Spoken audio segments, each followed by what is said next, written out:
सम्राट चौधरी बीजेपी के लिए या बिहार के लिए या तो वरदान साबित होंगे या अभिशाप।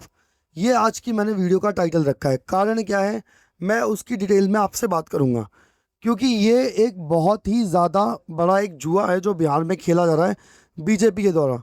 वैसे बिहार के अंदर बीजेपी के लिए आज शुभ दिन है कि उनका खुद का एक जो सीएम है बिहार के अंदर प्रॉपरली मिल गया। जेडीयू के सपोर्ट से है पर उनका खुद का सीएम है, और जो डिप्टी सीएम है वो जेडीयू के हैं। बात उससे बिल्कुल हटके, सम्राट चौधरी ये नाम, सम्राट चौधरी क्यों बीजेपी के लिए एक जुआ है, उसकी डिटेल में बात करते हैं। पहला कारण है दल बदलू छवि। सम्राट चौधरी पहले आरजेडी में थे, उसके बाद जेडीयू में गए, अब बीजेपी में 2019 के बाद से हैं। तो जो ये होता है ना, आप बिहार के अंदर अब मेजर पार्टीज को देखोगे तो ये तीन ही पार्टी हैं। अब ये तीनों पार्टियों का अनुभव भी क्या रखे हैं, कहते हैं ना घाट घाट का पानी भी क्या रखा है, तो ये तीनों पार्टियों में आ चुके हैं। तो एक तरीके से दल बदलू छवि ना इंसान की स्टेबिलिटी को डिनोट करता है कि आपका जो एक वो होता है ना, कहते हैं नज़रिया किस पार्टी के साथ सूट होता है, आपकी खुद की जो विचारधारा है वो क्या है। ना आप जेडीयू में रह पाए, ना आरजेडी में रह पाए, बीजेपी में आके बैठे हैं। बस कांग्रेस ही तो बच गई है, लेकिन बिहार के अंदर वैसे भी कांग्रेस की कोई ताकत है नहीं। तो ये जो दल बदलूपना है ये दिक्कत दे सकता है बीजेपी के लिए। सेकंड है कुशवाहा वोट बैंक। जी हाँ, कुशवाहा वोट बैंक को तो बीजेपी ने खुश कर दिया है सम्राट चौधरी को चुन के, बट अदर का क्या, क्योंकि कुशवाहा वोट बैंक ओबीसी का मेजर वोट बैंक है, बट अदर जो वोट बैंक है वो नाराज़ हो सकते हैं इससे। सो एक रिस्की फैक्टर है कि सम्राट चौधरी को चुनना। सेकंड है जो प्रशासनिक अनुभव होता है।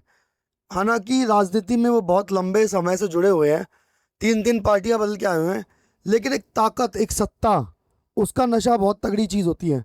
और ताकत और सत्ता के नशे को ना संभालना नीतीश जी ने जैसे 20 साल तक संभाला, और भी जैसे योगी जी संभालते हैं, और भी नेता जो लंबे समय तक संभालते आए हैं और लंबी छवि रखते हैं वो संभाल लेते हैं। अब मुद्दा ये है ये ताकत का नशा कितने समय तक चबा पाते हैं, क्योंकि इनका नेचर थोड़ा गुस्से वाला है।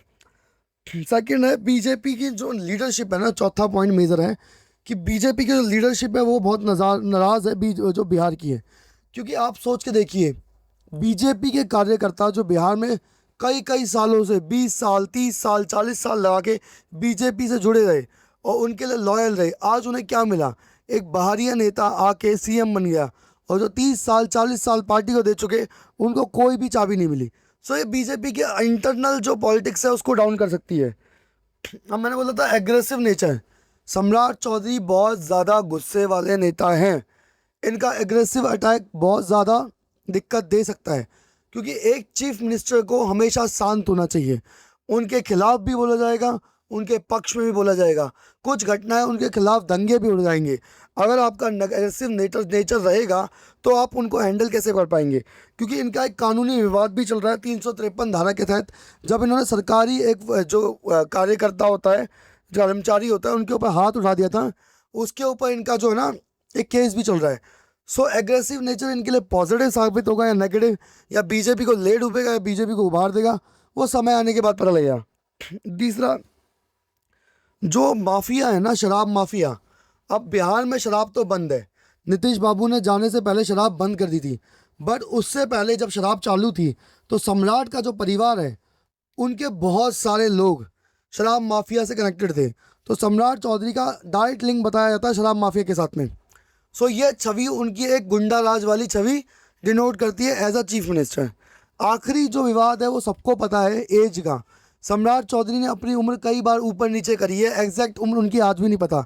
तो जिस आदमी की दल बदलने की क्षमता हो, जिस आदमी की उम्र का ना पता हो, जिस आदमी ने बहुत सारा शराब माफिया के साथ कनेक्टेड हो, जिस आदमी का नेचर अग्रेसिव हो, इतने सारे नेगेटिव पॉइंट के बाद भी उसे चीफ मिनिस्टर चुना जाता है, बिकॉज बस एक समीकरण, बीजेपी को ये दिख रहा है कि कुशवाहा जो वोट है उसको रोका जाए। उस कुशवाहा और ओबीसी और यादव के जो ट्रिब्यूनल हैं कि यादवों के खिलाफ इन सबको ओबीसी को खड़ा है, कुशवाहा के तीर चला के, उसी के कारण सम्राट चौधरी को चुना गया है। एक कार्यशैली के हिसाब से बिहार के सीएम वो किसी भी तरीके से सेट नहीं होते। आप लोगों के अंदर पूछोगे तो लोगों के अंदर भी एक पॉजिटिव सेंटीमेंट उनको लेके नहीं आता है। बाकी देखते हैं बीजेपी का जुआ चलता है नहीं चलता। बाकी हाँ, सम्राट चौधरी ने कुछ सालों के अंदर अपनी हिंदू छवि बनाने की कोशिश करी है, बट वो छवि उनके इतिहास को नहीं पलट सकती। जिस इंसान का इतिहास बहुत ऐसा रहा हो, जो मैंने आपको डिटेल में बताया, वो एक छवि बदलने से नहीं हो सकता, क्योंकि इतिहास आपके अंदर के दिल को डिनोट करता है। लोगों ने आपका काल देखा है आज के साल पहले, तो आपके कल पे ज़्यादा ज़्यादा विश्वास है लोगों को। बाकी देखते हैं बिहार का क्या होता है। अगर वीडियो पसंद आई हो तो चैनल को लाइक करें, शेयर करें, सब्सक्राइब करें। हमें 150 सब्सक्राइबर तक पहुंचाने की ज़रूर कोशिश करें। हम चाहते हैं इस वीडियो से कम हमारे 10 से 12